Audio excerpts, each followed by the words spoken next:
একটা গর্তের পিপিলিকা কান্না করে আল্লাহর কাছে, বলে আল্লাহ একটু আমাকে তোমার ঘর বাইতুল্লাহ দেখাইয়া দাও, তোমার নবী মদিনার রওজাটা দেখাইয়া দিও।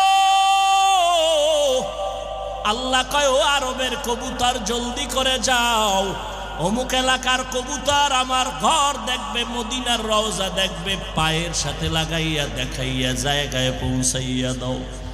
আমার নবী কেমন দামি নবী, চিন্নি না রে যুবক।